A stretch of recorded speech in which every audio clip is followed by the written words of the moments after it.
let's talk about the games. And man, oh man, I'm going back to the Challenger stage because you have to go back to the Challenger stage because this was just pretty embarrassing, or like for some of the teams. Where do we begin? I guess we can talk about the ones that went out. I had Imperial going through in my pick'ems, and I really thought they were going to get elevated by the crowd. I talked a lot about the crowd and how, the cheating, sure, but just the energy was going to push a lot of the teams forward, and that never happened. That never materialized. 0-0 Nation. I don't know why so many people had them going through. I thought they were the worst team out of all the Brazilian teams by far. I think Cold Zero and Taco, it's just like, I admire Taco transitioning to IGL. I think he's good, but I just feel like it's just, Cold Zero on that line. Cold Zero is just done. Imperial, I thought, could find something and dig deep, and it just never came, even with the crowd adoration. But I want to give them mad credit and mad props because they all stuck around. They honored their obligations to the fans. Fallen was a great ambassador for the game. He got in the crowd and he was there in a mask and he ripped it off and he was cheering and hyping the crowd up back when it was in Rio de Centro. And I think, listen, people go back and forth on Fallen. I think he's done some shitty things. Who hasn't? But he was great this event, calling for the crowd to not cheat, getting in there with the crowd, hyping the crowd. I wish he'd been more involved in the broadcast once Imperial went out. I would have wanted him on the English-speaking broadcast maybe, but that never materialized. Obviously, as well, credit to one of the greatest upsets probably in a major final. I know it's a best of one. We'll talk about format in a little bit, and I'll echo some sentiments that I have about this. But Greyhound beating Cloud9 is one of the great upsets in major history. It's a shame it's a best of one upset, but it's an upset nonetheless. And look, they go out after that, sure. They only beat Cloud9, sure. But what a wonderful memory for Greyhound. Obviously Australian CS it's really took a hit during the pandemic. It was super impractical to run an esports org during the pandemic, all the travel restrictions, having to stay in hotels when you got back and having to, have all your vaccine papers and a vaccine passport and all this other stuff. And not just to mention, the profits had dried up, sponsors had dried up. It was incredible that Greyhound, got there in the first place and then to have this iconic moment. It was one of the better moments of the Challenger stage, honestly, because the Challenger stage, it wasn't great in terms of the quality of Counter-Strike, which I'll say at the end. In terms of who shit the bed, I don't know. Do we bang on evil geniuses? Do we? Maybe. You could, but I just had no expectations for EG. I don't know why people really rated them all that highly coming into this. And there was some people saying, oh, they've had decent form, they could be dark horses. I just don't like that lineup. I just don't think it's going to do anything. And they showed that here, they beat the Mongolians. They lost to Mouse, they lost to 9Z, they lost to Cloud9. They lost to Cloud9 in the best of three after Cloud9, obviously had been licking their wounds with the Greyhound game. And just, it's I don't know, it's just not a real team. It's just not a real team. Performance overall at the major, at the Challenger stage was poor. So overall, in terms of players, Hext was the second lowest player at the event. Hext had a 0.75 rating over 5 maps for the Challenger stage. I don't think he's ready for this level of Counter-Strike, unfortunately. But even if you want to give him a pass, Breezy and Automatic both had 0.88. Oh, no, in fact, Nelan as well. You had 3 Evil Geniuses players on a 0.88. Breezy is a shadow of himself. He's the guy who has to take the most blame, really. really. At least Automatic always has the excuse of having played Valorant for a bit and having all the problems of moving back with Stu and then Stu not being there.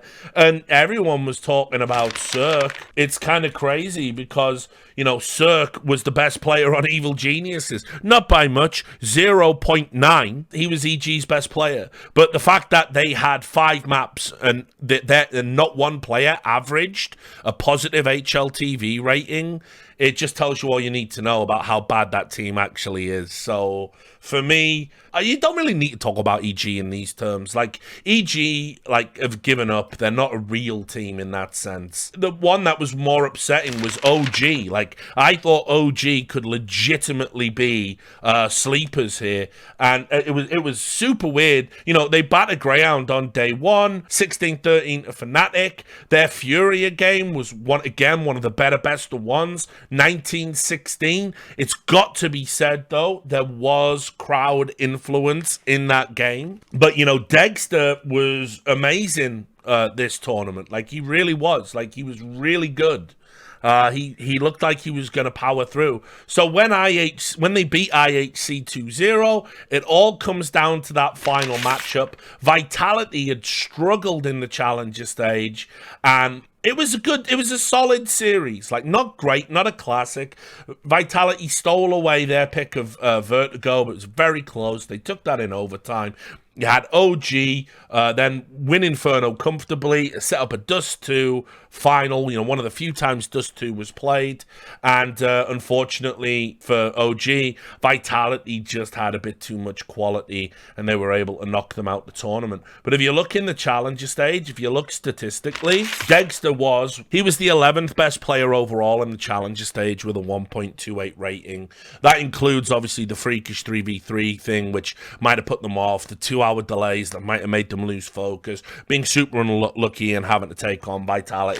And they're going to look back on this and probably be like, that's one of those where you had a missed opportunity. But again, when best of ones are there, anything can happen, and we got to get rid of best of ones at majors. It's as simple as, and the RMRs, frankly.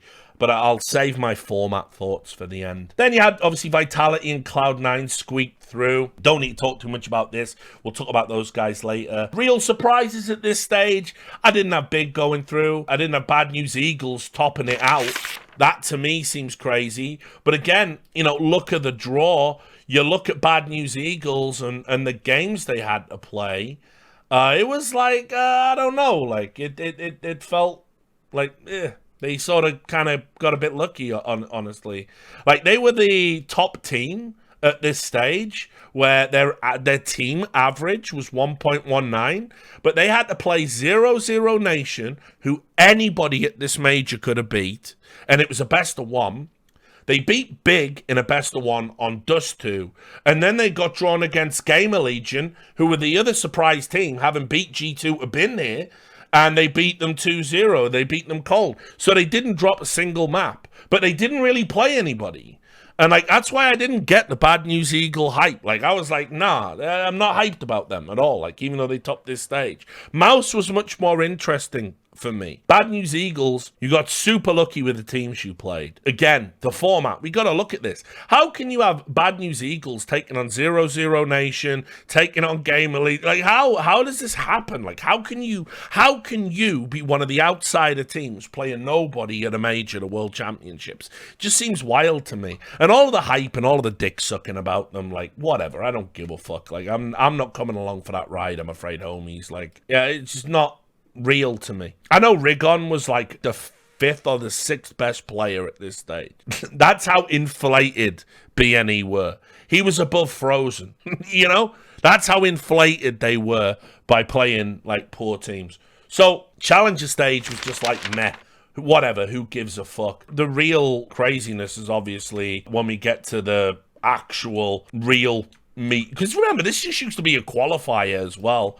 I guess I'll give some thoughts about that. I think we have to move away from having a challenger stage. I know it's not good for the ecosystem. I know it's good for smaller teams to get stickers and sticker money and all that stuff, but that feels to me to almost be an insult to all the people that didn't have to play at that stage previously. It just feels like it's a waste of time, but, you know, whatever.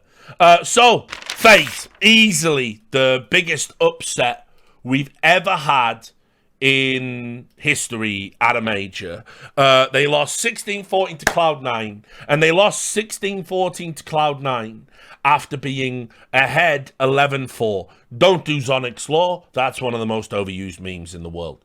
But they were 11-4 up on Overpass. You know, all they had to do was get 5 T rounds on Overpass, and they're home dry. And no, they bottled it. They really did. It was inexplicable. I was watching the game live. It wasn't like, you know, you could point to like anybody. Like everybody fragged out except Carrigan. Carrigan's fragging's never really a factor on the team. They just threw so many like really weird, like, you know, after plant positions and you know, like Cloud9's retakes were pretty clean, but they had to get more. You know, it was just weird. It was just a weird game. So I thought that was like a fluke and an aberration. Like Cloud9 are also a top team. Like my 3 picks coming into this to win the tournament were, again, Richard Lewis cursed the whole event. FaZe, Cloud9, and Vitality. So crapped out there, didn't I? And I also said people were really overestimating outsiders because I don't think. Listen, I'm sorry, I don't think they're all that good. I don't think they're the best team in the world. Sorry, guys. Think they're a solid top 10 team, and with their win, I'm still not convinced. So you lose one best of one against a very good team, 16-14. Shit happens. Then they take on Vitality. They got battered. FaZe got battered 16-6. And Rain, the original Giga Chad, got 4 frags, but like it was Inferno. Inferno's never 16-6. It's never like the way the meta is right now. Inferno is just super close, but they just got battered. ZWoo battered them, even with Spinks not having a good event, and people calling him a fraud. ZWoo had a 1.84 rate in this game. Like it was outrageous. We were like, oh, okay, Vitality are real. Like they're going through. And FaZe was suddenly in a position where they're potentially going 0-3. But then you go, well, who are they going to play? And they got Bad News Eagles. They got Bad News Eagles in a best of 3. Like, FaZe, for real. Like, this is it. This is your time. You're going to win. It's fine. No, it's not fine. So they had Vertigo first, which was Bad News Eagles' pick. Close game. 19-16 to Bad News Eagles. You go, all right. That can happen again. Vertigo. It's Vertigo, right? But Nuke, they dominated. You'd expect FaZe to dominate Nuke, but they totally threw Mirage. Again, 11-4 up, home and dry, 11-4 up, CT side Mirage. All you got to do is just get your 5 rounds team Mirage. Mirage, one of the most open maps. All you got to do is... No, they couldn't do it. They only got 4. It went to overtime. They shit the bed. Loads of mistakes. Embarrassing. Really embarrassing for FaZe. And then obviously it came out afterwards that there was this story going around on social media that Brokey had been like at the event and he'd been for hours like spinning and opening these cases on a website. Somebody had traced it back to his Steam account. He then made the Steam account private, or rather the Steam account was made private, so it made it look like it was more his.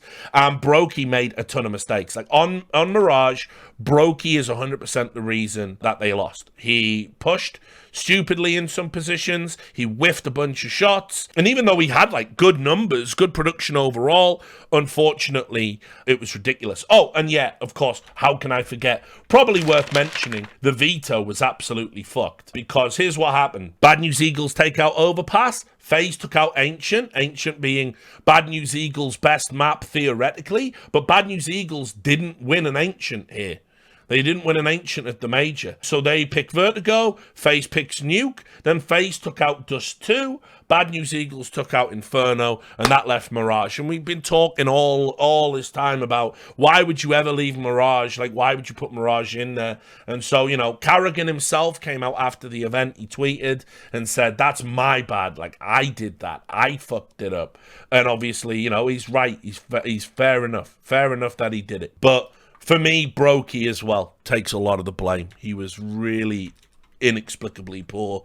And I haven't had time to like look into that story and find out how true it is or what's going on. But if you want my thoughts on what happens next, it's very hard to justify going 0-3 at a fucking major, isn't it? It's very hard to say that, you know, you're not going to be part of Rostermania now. I think FaZe will be. I think FaZe, you know, are going to look at that and be, you know what? We can get a better AWPer than Brokey. And I don't know who it would be. There's options, but they can definitely do it. They got the money. They got the spending power. They can get out there. They can get among it. And for me, fair enough. They can do it. But what a disgrace. Nip as well. Like, holy shit. Like, this event was so scuffed. Like, the one thing I'll say about the viewership and all the problems, the one thing you can't control as a tournament operator is you cannot control the quality of the games and the teams that get knocked out or go through. And unfortunately, the quality of the games was dog shit here, and all the big teams that you would want to go deep into a tournament got knocked out. ESL can't do anything about that. But Ninjas in Pajamas look good at the RMR. You're like, oh, okay, Alexi's got them working. Rez is pinging off on the AWP. This is brilliant. Nah, this is outrageous. So, again, lose to Fnatic. Close game, 16-13. Can happen. Lose to Outsiders. Outsiders won the whole tournament, 16-12. Game that was excruciating to watch because, of course, they get Sprout in a best of 3. Sprout in a best of 3. Your Nip. This is Sprout. Sprout have virtually no real major experience. They've got an unbelievably young team. They've got an inexperienced IGL. Remember, Refresh has moved to IGL. He's doing the IGLing. They've got a player. Here's the thing. I bet you couldn't name all of Sprout. I don't even care. I bet you couldn't, right? You know Zyphon. You know Stare. You know Refresh. Maybe you know that Launex dude.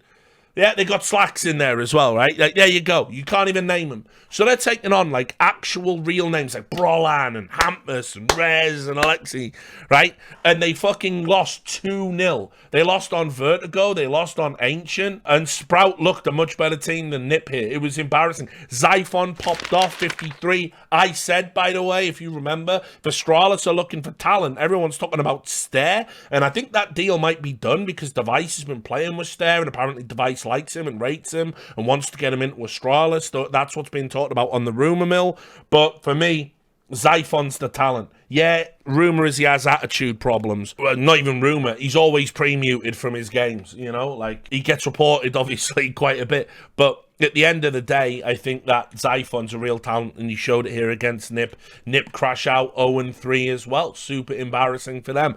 Then, Bad News Eagles, it got course corrected. I knew they were done. Bad News Eagles did the immortal thing. They beat FaZe in a best of 3 to stay in the tournament. And they came out and went, it is a dream come true to beat FaZe. You've still got 2 more best of 3s to win, mate. I don't know. I wouldn't say it was your dream to beat FaZe and knock them out the tournament. I mean, otherwise you would have been 0-3. Maybe, like, your dream should be, like, you've achieved your dream when you get to Legends, maybe. Maybe you should dream a little bit bigger. But, of course, they didn't.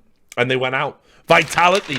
What a mess. Like, and again, the tale of this tournament was big teams looking like they were already on their holidays. Because I don't care what anyone says. What were the memorable moments at this tournament? I saw Ziwu have like a D-Glace that was good. Stown is heroic 1v4.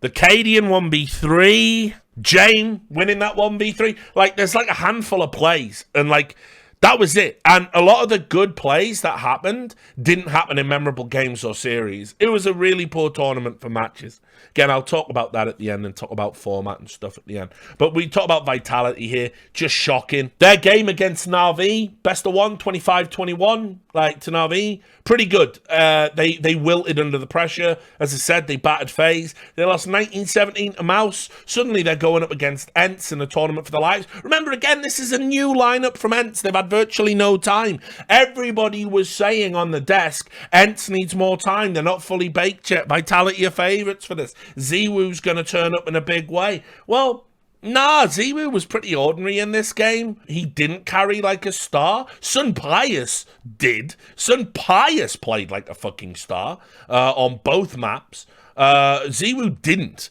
And a lot of people put like the focus on Spinks because, yeah, I agree. This isn't the Spinks that we've come to know. He did not have a good major. One to forget. But I wouldn't want to change anything about the lineup, but it's massively disappointing. In fact, I'll just say it. If I was going to change anything about Vitality moving forward, it'd be Apex that goes for me. And you've got options. You can go out, get yourself a totally different IGL, and you do a like-for-like swap, or you make Magisk the IGL. Remember, Magisk used to IGL when he was at Astralis. When Glaive was out for a while, you make him the IGL. You've got the Simpatico with Zonic, and you bring in another player, probably like a hard entry guy or someone that's available. But for me, Apex has been dining out a bit too much on the fact that he's like a really liked player. He's a really beloved player. Like, you know, he's a legend in the scene. But for me, once again, I think he's too emotional. I think it shows in the way he reacts. I know it's great for the memes, but it's not great for the teams. And he is falling short. He's also their entry fragger, so I ain't vibing with it. For me, they can do better than that. And if you're aspiring to win championships and you've got a roster that's an all-star roster like this, yeah, you got to do better. You got to. Liquid. Oh, man. Your heart breaks, right? Great photograph captured by HLTV that I'll just bring up for this segment. What a pro. Crying, but still signing. Signing the shirts with tears in his eyes. Now, listen, the Liquid talk is... we had them down, you know, me and a lot of the analysts, as good outside dark horse picks for the whole thing. And I don't... Yeah, at times it felt like that was fucking on the money. And then at other times it felt like we were just fucking way off. It was really weird watching Liquid play.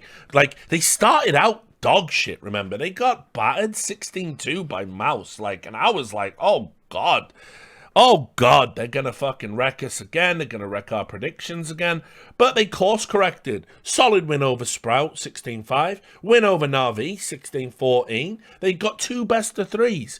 And they're taking on Heroic, and Heroic are a soft touch. I really thought Liquid could have beat them. They didn't. It was 2-1. Very, you know, back and forth kind of series. Liquid kind of wilted a little bit under that pressure. Then they had Spirit, and like Spirit were the team I was saying, you know, I think these guys are going to get top 8 again. I think these guys could even go to the semi-finals again. I think Wonderful's been a hell of a pickup. And remember, he was playing this well, despite all these allegations flying out about him being some match fixer when he was 15, and Spirit and E6 saying he's investigating him.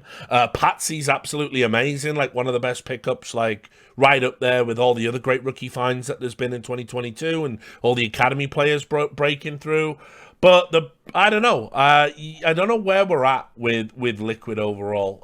Them losing those 2 best-of-3s. I think here's the reality. Like, this was a really terrible tournament by Elijah's high standards. I think that's why he took it so hard. Because Elijah's a pro. You can say many things about him, but the one thing you can never call Elijah is unprofessional. He loves the game, works hard, works super hard for Team Liquid, only wants to win, and he fell short. He did not have a particularly great time. In fact, again, I'll bring up the stats and just talk you through them. Because usually, whatever happens, win or lose, Elijah's like right up there. But, you know, Nitro was like their worst player. And when you look at where Elijah finished, like Elijah was the one above Nitro. So Elijah finished with a 0.98 rating, and that's not Elijah. Like, Elijah is like usually the top fragger or right up there, you know, and it just, I don't know what happened. Like, your Kindar, yeah, but I never blame entry fraggers. Like, entry fragging being expertise is like, it's really good in certain situations on CT, and it's really good on T. But it's also like the maddest thing you'll ever have to do. You know, to be the first out and to get a kill. Like, it's really hard to do it consistently. You've got to be amazing. And sometimes players can change it up and read you, and other times they're just better than you and they're out fragging you on the day. You know, they might not be better players overall, but you've got to be so good to do that rule consistently. I won't bang on your Kindar for that. Although, in retrospect, it must have been hard hard for your Kindar to watch outsiders go on and win the whole tournament. It was one of those. A lot of people criticized OC. I, again, don't think that's particularly fair. I thought OC was okay here. Like, he was never the best AWPer in the world, but he was solid. Positive kill rating, positive HLTV rating, second highest on the team. I think you cut OC. I think that's like really harsh. And then obviously Naf was the best player for Liquid here. So I don't know, when Rostomania comes around, Liquid want to make a change up, which I don't think they will. Your options are, again, you either get rid of Nitro and you accept that his level of performance is not good enough because he's playing about the level he was playing at when he left to go to Valorant in the first place. If you look at him statistically, since he come back in the team, he's been trending down. Or you replace OC and you try and get another bombastic NA AWPer into the lineup, although it doesn't have to be NA, I suppose. Suppose you can go get one of those, European AWPers that are out there. Maybe, you take a risk and you go get MHL from Endpoint because Liquid had already looked at him. Or you go and you get Elian because obviously all of those players are now out there, free transfer. Yeah, but, you're taking a gamble. Yeah, Nork potentially is out there. All of this is a gamble. OC is Mr. Steady Eddie in the middle. So you might take an explosive AWPer and it might not work. And then you've got the personality issues, maybe a language barrier. I don't know. So at least with OC, you know what you're going to get. So it's hard. It's really hard for Liquid, I think, to change where they're at right now. And I guess simply you just have to say maybe they could do one more tournament with this lineup, and if everybody turns up, they can realize that potential as a dark horse pick. But heart goes out to Elige. He really wants to get that major before he retires, and been part of like one of the all-time great lineups. He's one of the all-time great NA players, if not the greatest NA player, and it's just you want so much more for him. So that was Liquid going out. Let's talk about these Legend stage results. Obviously, it was one of those where the quarterfinals, this Mouse versus Cloud9 result is insane. It's so insane to think about this game, what happened. I obviously, I think everybody else just picked Cloud9 to beat Mouse. It was already an amazing story for Mouse. For Mouse to have 3 academy players, an IGL that hadn't shown he was going to be able to get this far in the major with the teams he's had, obviously from the Oceanic region, and Frozen is the player on Mouse. It's just oh yeah, they lose. They've already got to the Legends. It's amazing, but no, unfortunately, this was one of those where it's, again, very easy to pinpoint the blame for me in this. Cloud9 got off to a good start. They win Inferno. They beat Mouse on their pick. All they have to do is close out Overpass, their pick. They don't. Ancient, Cloud9, they just weren't there. And listen, Shiro was statistically one of the best players at this event. He was lights out at every stage he played. Shiro was another player reduced to tears when they got knocked out. And it's you can obviously imagine why. He did everything in his power to drag this team kicking and screaming through this tournament. Remember, they were 0-2 in the challenges. They went 3-0 in the next stage, and then they get here, Legends, Cloud9 are putting out their cringe tweets yes, America's last hope. Yeah, with that Russian team that you totally totally exploited a terrible situation to get. Oh, you bought from a Norwegian agency because we would never give money to Russia right now, right? Absolute garbage. And they were listen, here we are. And it's yeah, they should have been favourites for this. I'm not going to bang on Inters. Inters is a support player. Inters is going to have low stats. He's an enabler. But Exile is the person that's meant to be enabled, and he wasn't able. That's bad, I can totally lay the blame on him. Hobbit is going way beyond what he should be doing as the veteran in the team. And Shiro just needed one other player to step up and help. Exile's a star rifler. He should be the guy to step up. He was bad at this event. Who would you rather have now, Exile or Fame? Fame played his first LAN 5 months ago. Who would you rather have, him or K-Serato? Who would you rather have, him or Frozen? You're not supposed to be able to say these things. So yeah, big opinions, hot takes, but Exile was piss weak this event. And that's why C9 get knocked out. But talking about the positives, because obviously Mouse Sports get knocked out in the next round. What a run. What a hell of a run. And I'll tell you, you look at who they did it with, it was just like super cool to watch this Mouse team go deep. When BMAS got removed and replaced with Exertion, everybody was like saying, oh no, this is like a bad move, no. Like, it really did complete them and kind of level them up. And it seems to have given Frozen like a massive lift. Like, Frozen was so good this event. Huge impact. Like, even when his stats weren't high, which by the way, here's another thing Exile wasn't doing this event. No impact kills, no big clutches, no, like, obviously this is hyperbole to say no, I'm sure you can find a clutch, but at the end of the day, Frozen was just like unbelievably good. But when you consider the level of experience overall in this team, these are academy players like Torzi, Exertion. They had some huge moments to get them here. They just got humbled in the Outsiders game. There's not really anything you can do about it. But Frozen was way and above the best player on Mouse. Super happy that they've been able to take the academy system and actually practically apply it in Counter-Strike. You don't see a lot of that. You don't see a lot of people like actually invest in young talent and it pay off. Now, I'll just say, because this event was so scuffed and the format was so scuffed and the quality of Counter-Strike was so bad, are Mouse this good in the world? Are they as good as their world ranking? No, of course they're not. Absolutely fucking not. Not in a million years. Are they going to be this good in 2023? No. This is like a massive overperformance by them. But still, they did it with academy players. Cyclone, the coach, invested in those academy players, and it paid off on the biggest stage. The win over Cloud9 like is legit, even though Cloud9 bottled it. And fair enough. Is it time to address the horror? The absolute horror. Okay, Na'Vi. Na'Vi are going to make changes. The one thing they couldn't have accounted for in the Furia game was Simple going missing. Like, that to me is absolutely crazy. I never thought I would see Simple play as poorly in a major as he did in that must-win game against Furia.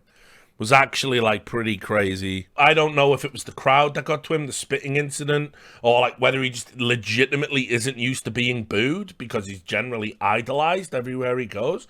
But Na'Vi should beat Furia, and they would beat Furia at any other event, in my opinion, like 99 times out of 100. Like, there was a lot going on. Obviously, fucking K Serato like had the tournament of his life. That obviously had a huge impact. But Simple played like he had a 0.87 rating in the Furia series, and you just can't get away with that. You can't get away with that if you're him. Like, you know that Na'Vi are using a placeholder player. SDY is not going to be in the team moving forward. Like, everybody knows it. Everyone's talking about it. He only had a contract, I think, till the end of the year. But now it's like, what does Na'Vi do with the Russian conflict situation? And it's like, there was talk about the Russian players being removed when their contract expires. I don't think they've relocated yet. Everyone was saying they're going to move from fucking, like, Russia to Serbia, and I don't know if that's happened. I don't even know where they are or where their residence is or what's going on. I think, like, basically the org has just allowed them like to, whatever. We've said what we need to say publicly, and we still want you in the team and you can get away with it.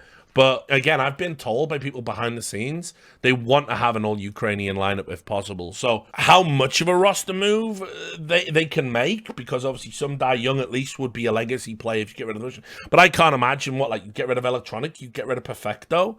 Like, why would you do it? It's a mad one. It's like, what Na'Vi do moving forward, I really don't know. But they're in a very strange spot. Like, it's a bunch of unique positions they're in because of all the things that are going on around the world. But just talking about the game, I mean, they just weren't good enough. They took the first map 16-14. That was a Scruggs. Again, crowd, yes, was influencing it. I didn't notice ESL, by the way, as the tournament went on. They went from removing X-Ray in the minimap to just toggling X-Ray in clutch moments. Like, just more pathetic pandering influenced by Gaules. I'll give credit to Furia. Like, K Serato played this entire tournament. Like, he fully realized his potential as one of the best riflers in the world. K Serato was just, like, unbelievable at this event. I think he was the second highest rated player overall. Ridiculous. points. Like, yeah, 1.33. Like, keep in mind, Shiro went out in the quarterfinals, was the best player at the major. Kei Serato was next. He was above James. And so, I mean, that's an outrageous accolade. Despite, obviously, yeah, all the big teams went out. It was all weird. It was all fucked up. Kei Serato was just, like, amazing. And I thought, Furia in general, like, played well above their level and really rose to the occasion. One series away. I mean, literally, like, rounds away. If you remember how it went down, you had Heroic do that unbelievable comeback against them to get into the fucking final. That series against Furia, like on Ancient, when Furia came back and it went to OT, you're just like, well, Furia are gonna win now. Heroic and notorious for having like weak mindset, weak mentality, and I thought it was done. I like had Furia going all the way to the final in my pick'ems. That game, the Ancient game, the 1917, that map is probably in isolation one of the best at the major overall. Like, the Bad News Eagles phase series had some shocks. The Mirage map was good, in particular, because it was a comeback. The Na'Vi Furia series was obviously good, because it was an upset. Probably the Ancient game, 1917, is like one of the best maps at the major, because it was legit. Heroic were in the lead, they're comfortable. Furia dug deep and come back. If you go look at the stats on that map, like, Kei Serato was insane. 39 kills with 1 overtime. Like, yeah, fucking absolute madness. And then obviously Nuke comes around. And I knew, like, Nuke being left in there, Furia play Nuke, but they are not a great Nuke team. Heroic at one point, probably not in the too distant past, like 2020 or whatever, Heroic were one of the best teams in the world on Nuke. I fully expected them to win this, even with the crowd, even with all the factors against them. And of course they did. And it's where you have the Stown 1v4. Stown was like lights out on this map, and we can finally say, for me, he's arrived as like a world star within the context of this major. Maybe that's a bit artificial, but nah, I think Stown has shown a consistent evolution of a player. But yeah, Art was just out of shit on Nuke. He just didn't know what to do with the teams. His style of play, he couldn't really get it going. And it was really fucked up, because at the end of it, Drop was like super upset with his own level of performance. Drop was crying in that game, and Cadian like took the time to like say, listen, he gave him a pep talk and a big hug. And Cadian doesn't get a lot of credit for stuff like that, but it was a really nice gesture and one of the better moments in a major that was soured by a lot of unsportsmanship from the crowd and whatever, and Gowles. So I thought, okay, cool. Drop shouldn't take it too hard. It definitely wasn't his fault. He might not have been too good on Nuke, but considering he was academy player, like in 2020, I think it was, he's played well overall. He's exceeded my expectations. I thought he wasn't going to make the grade. So Furia, getting that semi-final spot, legendary run for them in Brazil. And then you have the fucking major final, which, let's be real, one of the worst finals in the history of the majors. Like, fuck me. Absolute snooze fest. Like, just, like, oh, man. I've seen some bad finals. Like, I think Star Ladder was the Avangar Astralis one. That was pretty bad. This, there's obviously going to be a worse one than this, but this was terrible. Incredibly, despite being an Outsiders game, at least it was mercifully quick. Outsiders 2 Odom, Mirage, their pick 16-12, Overpass, Heroic never got started. You can see overall just like the disparity, Flit fucking out of nowhere having a stormer. James, who got like the tournament MVP, he was consistently great all tournament, and Outsiders went on to shock the world and beat Heroic. By this stage of the tournament as well, I didn't know how the crowd was going to react. It turned out they were mostly disinterested until right at the end when they wanted to come and see the winning moment. Anyone who tells you otherwise is lying. I thought Heroic would give a better account of themselves. Again, they kind of flopped. They lost their mentality. They didn't have the strength or the overall performance. And Outsiders do what they did all tournament. They just grinded out a win on one map. They blew out the second, but they've broken this game in a way that I don't particularly like, even though, yeah, you got to do what you got to do to win. I said this, I think the current meta is one of the worst it's been. This outrageous save meta, the way the economy works, and the way that this team has played throughout the tournament. I literally literally, I didn't, them winning it, them having a 16-5 over Heroic, it didn't change my mind. It didn't change my mind at all. About them being like a super good team or the best team in the world or a good team to watch. They are trash to watch. They are trash. I saw them have so many moments over the course of this tournament where there was like one where they fully ecoed and 2 of their players died and they saved. They did a 3-man save on a full eco rather than go and try and take guns because they didn't. I guess the thought process is you just don't give them the money, and it's like, nah, that can't happen. Like, it was so boring to watch them throughout the tournament. And, you know, me and Davey were talking about it on the No Majors Club that, yeah, they're just a team. They just solidly grind through. But this is an abomination, and this is like the most boring for me Counter-Strike has ever been because, first of all, the game rules suck with the current economy and the way the weapons are all balanced and everything. You're going to get all the rounds. People are going to save. We're giving up so many timeouts. Everyone's using the timeouts. You had tech problems on that. One best of 3 series taking 5 fucking hours, sometimes 7 hours for a best of 3. It's like, oh my God. Like, you know, if you factor in like long tech delays and nah. This used to be one of the most exciting esports to watch. There was always an incentive to try and do something sick or do something incentive. And now people don't do it. Pistol rounds are just a fucking waste of everyone's time and are so fucking random. Like, I don't know. I really can't abide where the game's at right now.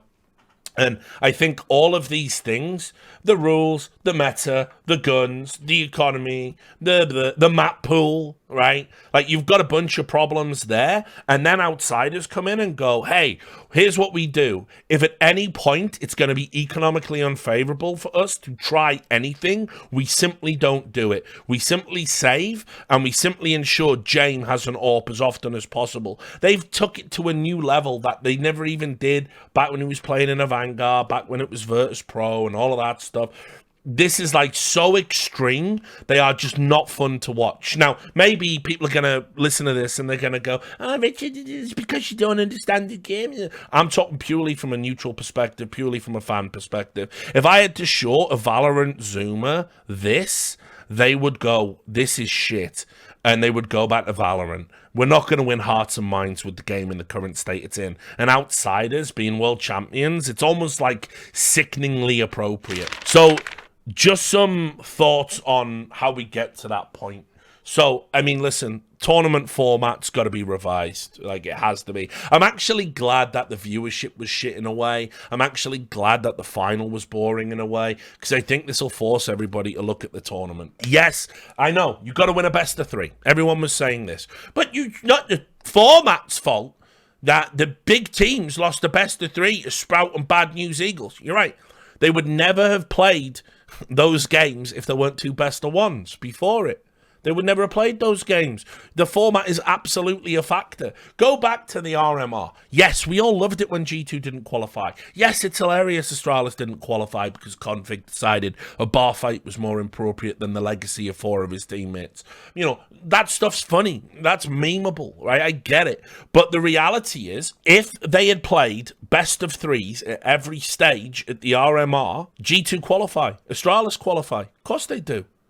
You have a format right now where, as a shit team, all I have to do is win 1 best of 3. Because anybody in the current top 30, which isn't a strong top 30, anybody can win a best of 1 against anyone else. Especially when you factor in all the other stuff, pistol rounds and all this. You win a pistol round, you're 3-0 up. That's how it statistically works now, pretty much. It's gone back to being almost a guarantee. And then I win 2 pistol rounds, I've got 6 rounds. So all I have to do is win a pistol round. All I have to do is win a coin toss pistol round twice, and I can protect. So all I have to do is win 2 coin tosses, and I've got a 6-0 advantage over a good team. So you can't have this and then do best of 1 only. And also, like, I'll say this.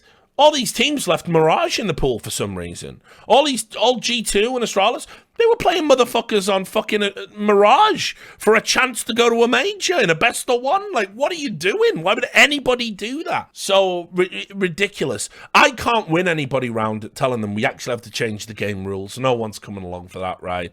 But I'm absolutely right on that. You know, we'd be much better off with either MR12, no pistol rounds, or MR10, 10k starting money.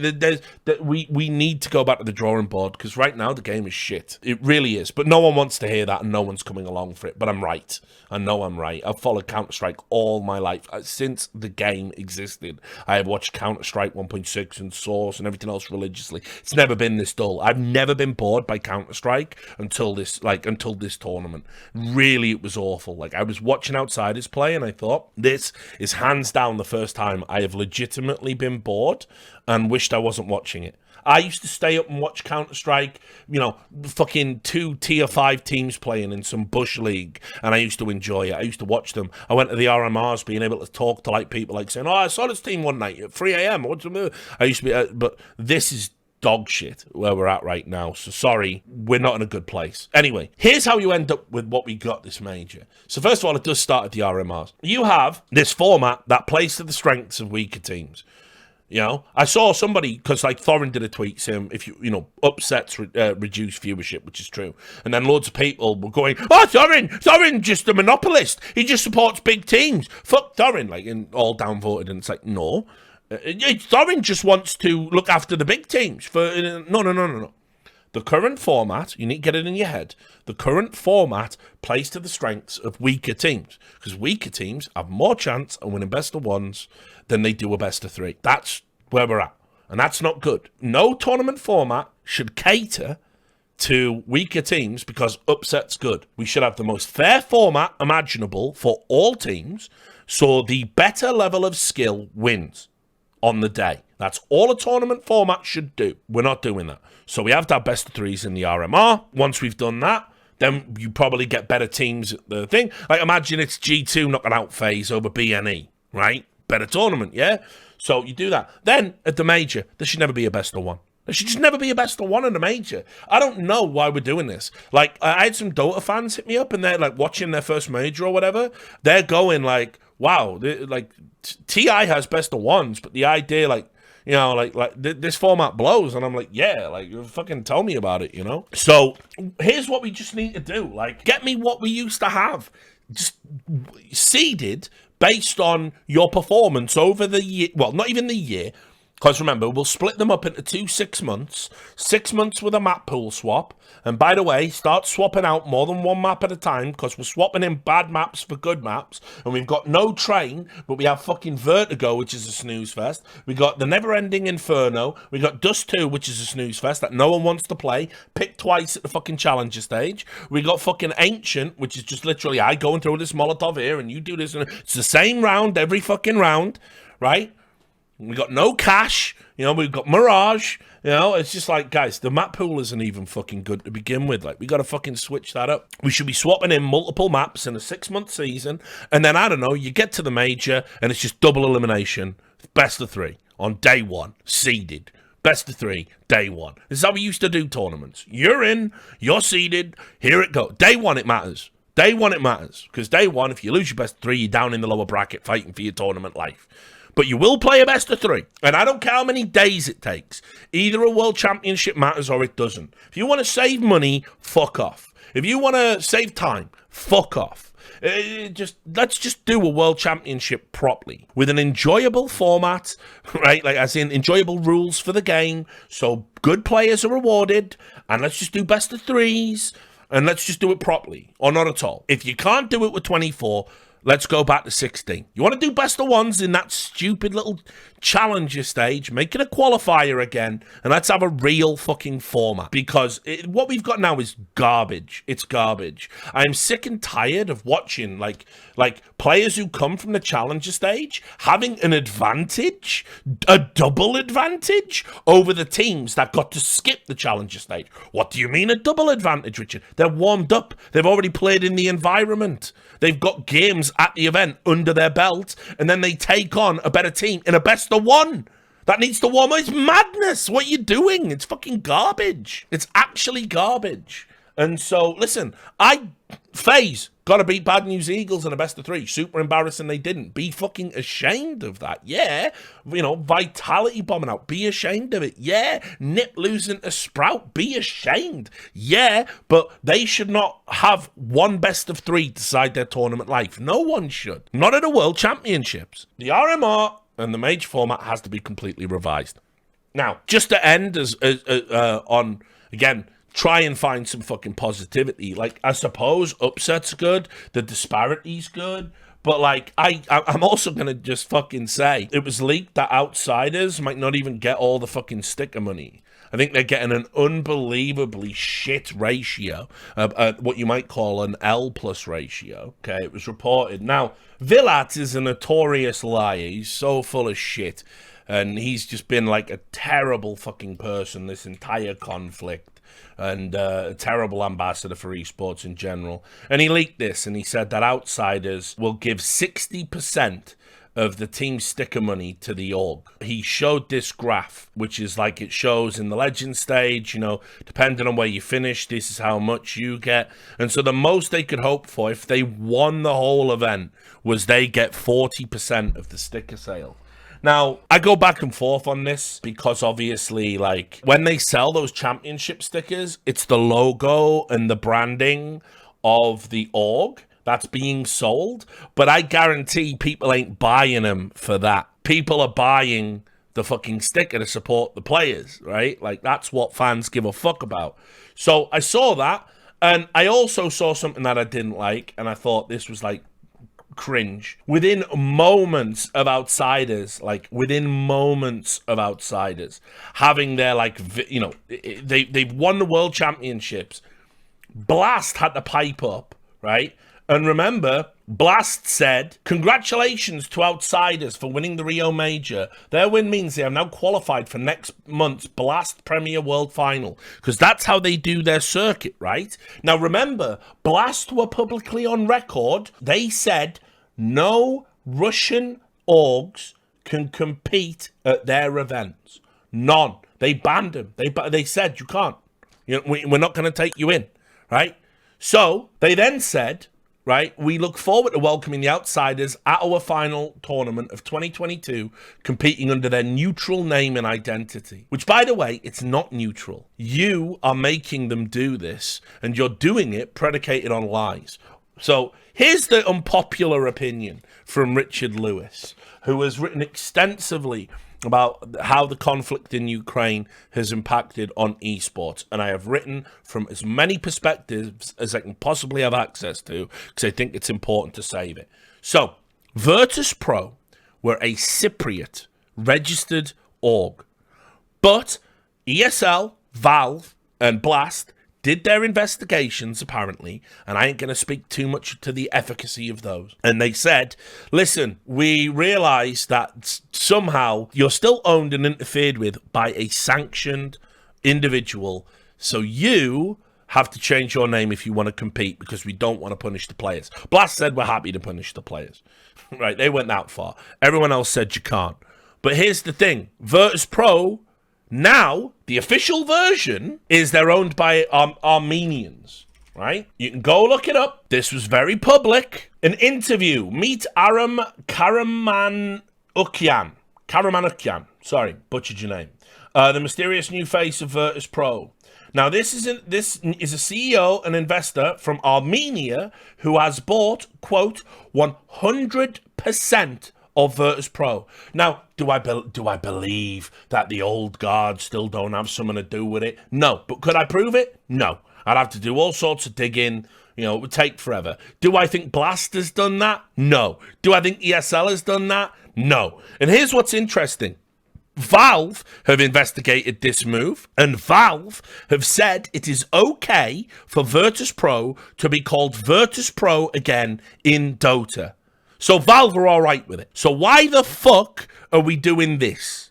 Who are you, ESL? Who are you, Blast, to fucking turn around and say, this is a legacy org. Remember, this is Virtus.pro. This is Virtus.pro. This is they had one of the greatest teams of all time, back when the world wasn't insane, right? Do I have to retcon that from my brain? Because I won't. I won't do that. Virtus.pro, whatever you think, whichever side of the fence you're on, right? They have made this contribution to the history of our game, and now a bunch of fucking orgs to score some virtual signal. You're going to let Cloud9 play at your tournaments, I notice. You're going to let Cloud9 play without any questions about how they acquired those Russian players, right? You're going to let Team Spirit play without any questions about those players, when Team Spirit won't even tell you who owns them. If you ask them, Team Spirit hide who owns them. We don't know. Yeah, they're based in Serbia, but we don't know who pays their money, right? And you're going to do this, by the way. Well, sorry to keep beating the drum. ESL, Saudi Arabia, you can't. Blast, you're out with the United Arab Emirates, are you? Guys, stop. These people are profoundly sinister human rights violators. Like, you cannot be serious. You cannot be serious. This is a level of hypocrisy where, do you want to know what's sick? We're worse than what's happening with the Qatari World Cup right now. Because at least everybody acknowledges the Qatari World Cup is bad. Everybody acknowledges it was probably acquired by bribery. All of the official broadcasters are doing documentaries about why this is the most controversial World Cup of all time. Every team and every manager is saying, we would rather not be there doing this, but, you know, whatever. We are just, no. Our human rights violators best because they invest in esports. So this was trash. This was garbage. To tweet that moments after as well, and to try and take the fucking shine off their win. And I hope everybody sees sense and we get Virtus.pro back in the game. Because that logo's shit, for starters, and the Outsiders' name is shit, and they don't play for Outsiders. They play for Virtus.pro. Whether you like that or not, that's true. Virtus.pro pay their checks. Virtus.pro pay their money. Virtus.pro recruited this team. Virtus.pro signed those players. It doesn't make a difference if you want to call them something else. Reality is reality. And again, you're making this stupid thing that overshadows the World Championships because Blast are like, don't worry guys, we'll go back on the one principle we actually claim to have. Mental. So, those are my thoughts about the major.